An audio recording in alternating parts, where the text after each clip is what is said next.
প্রথম, দ্বিতীয়, তৃতীয়, হ্যাঁ এইবার নিয়ে মোট 3বার এই জুঁই গাছে ফুল আসলো। দর্শক বন্ধু, মাত্র একবার ভারী খাবার দেওয়া হয়েছে আর প্রতি 10 দিন অন্তর একটা শক্তিশালী তরল সার প্রয়োগ করা হচ্ছে। সেটা কী সার জানতে হলে এবং টগর, বেলি সব ফুলের পরিচর্যা আজকে তোমাদের জানাবো। গাছ ভরে ফুল পেতে গেলে এটা করতে হবে। নমস্কার, হবি ও সুলেখা ব্লগে প্রত্যেক দর্শককে স্বাগত। আজকে একটা মিষ্টি ফুল সম্পর্কে তোমাদের ধারণা দেবো, তো চলো সাথে থাকো। আস্তে আস্তে সেই ফুলের কাছে আমি পৌঁছে যাব। জাস্ট একটু তোমরা সাথে থাকো, দেখতে থাকো এই ফুলটার রূপটা কতটা সুন্দর হয়েছে। একবার না 3বার হলো। কী করে হলো সব কিছু থাকছে আজকের ভিডিওতে। খেতে দিয়েছি কি পরিচর্যা থাকছে আজকের ভিডিওতে, তো সাথে থাকো। টবের এর আগে তো দেখলে তোমরা যে 2বার কেমন ফুল এসেছিল, আবারও এসেছে। পাতাগুলো কেটে দিয়ে কিচ্ছু খাবার দেওয়া হয়নি, কিচ্ছু না, জাস্ট একটা খাবার দেওয়া হচ্ছে মোটামুটি 10 দিন অন্তর। সেটা কি সেটা তো জানাবোই। এটা হচ্ছে মাকে দেখাবো, মার পরে দ্বিতীয় এখান থেকে হয়েছে এখানে। তার মানে আমরা একটা গাছ থেকে অনেক অনেক গাছ করতে পারি, এটা তো প্রথম প্রমাণ করছি। দ্বিতীয়ত হচ্ছে একবার ভারী খাবার দিয়ে বারবার ফুল আনতে পারি। তো লিকুইড কি খাবার দিয়েছি অবশ্যই বলবো। আগে তোমরা দেখে নাও যে কত ফুল আসতে পারে একটা গাছে, সেটাই তোমাদের দেখাচ্ছি। কুড়ি দেখো জাস্ট।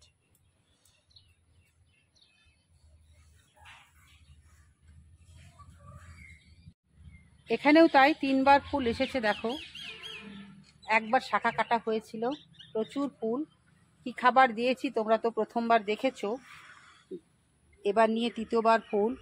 প্রথমে যে খাবারটা দিয়েছিলাম অবশ্যই বলবো দেখে নাও। তবে এখান থেকে খুব সহজে চারা করা যায়, আমি চারা করেছি, সেটা চলো দেখাই। তো ফুল চলে এসেছে দেখো, প্রচুর প্রচুর আছে। জুঁই, বেলি, এখান থেকে আমি মানুষকে সব গিফট করে দিচ্ছি। বিশেষ পদ্ধতিতে আমি চারাগুলো বানিয়েছি, এখান থেকে চারা গিফট করতে শুরু করে দিয়েছি দর্শক বন্ধু। তো একটা কথাই বলবো যে গাছ দান করলে ভীষণ মনে আনন্দ হয়, তাই গাছ তৈরি করছি মানুষকে দেওয়ার জন্যই। আমার কাছ থেকে যারা নিয়ে যাচ্ছে তারাও চারা করবে। কিভাবে করবে? খুব সহজ পদ্ধতিতে আজকে বলবো যে বেলি আর জুঁই, টগরের কিভাবে চারা করা যায়। আমি করেছি দেখো, প্র্যাকটিক্যাল দেখাচ্ছি তোমাদের। এই চারাগুলো আরও টগরটা দেখাবো। দেখছো এই গাছ কালকে নিয়ে দিয়ে মাটির সঙ্গে ঠেকিয়ে মাটি চাপা দিতে হবে, সেখান থেকে 6 মাস চারা তৈরি হবে। এই পদ্ধতি আমরা চারা তৈরি করতে পারি, আমিও করেছি। প্রচুর করে চারা করে মানুষকে দান করো, আর যার ইচ্ছা হবে সে বিক্রি করতে পারো। দর্শক বন্ধু, প্রথম অবস্থায় কি খাবার দিয়েছি? প্রথম অবস্থায় খাবার দিয়েছিলাম ভারী খাবার। আগে গাছের গোড়াটাকে পরিষ্কার করে নিয়ে আগাছা দূর করে দিয়ে তারপরে দিয়েছিলাম ডিএপি, তারপরে 10-26-26, পটাশিয়াম আর ফাঙ্গিসাইড। এই দিয়ে কিন্তু চাপান দিয়েছিলাম প্রথমেই, একটা খাবারেই কিন্তু খুব সুন্দর খুব সুন্দর 3য়বার ফুল দিচ্ছে। জানি না এবছর আর কতবার দেবে। এই যে লম্বা ডালগুলো দেখছো, এই দিয়েই তোমরা চারা তৈরি করতে পারো। আমি করব এইভাবে, লম্বা ডাল বেরোলেই কিন্তু চারা তৈরি করে ফেলো। তাহলে প্রথম খাবার দিয়েছি, দ্বিতীয় কোনো খাবার দিচ্ছি না।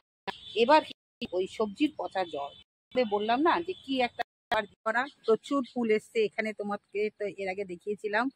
প্রচুর প্রচুর ফুল আসছে, খুব সুন্দর দেখতে হয়েছে। মাটিতে লাগানো হয়েছে বলে খুব সুন্দর।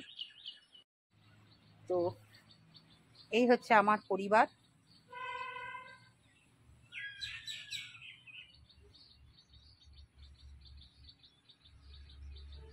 ফাঙ্গিসাইড না ইনসেক্টিসাইড কিচ্ছু লাগে না, জাস্ট একটা ভারী খাবার দিয়ে লিকুইড খাবারগুলো দাও, ব্যাস হয়ে যাবে এর পরিচর্যা, আর কিচ্ছু লাগবে না। থোকা থোকা ফুল হয়েছে, দেখতেই পাচ্ছ ওখানে একদম থোকা থোকা ফুল। টগর গাছ আছে কি সুন্দর করতে পারি, কিন্তু মাটির গর্ভতে আমরা কাঁটা ছাঁটাই করতে পারি। তাই দর্শক বন্ধু, এভাবেই আমি করছি। এভাবে পরিচর্যা করো, একটা থেকে অনেকগুলো গাছ করো এবং একবার ভারী খাবার দিয়ে বারবার দিন অন্তর পচা শসা আর তার মধ্যে খোল পচা দিয়ে দাও। আর দেখো বন্ধুরা, প্রথমে এসেছিল গাছ ভরে ফুল।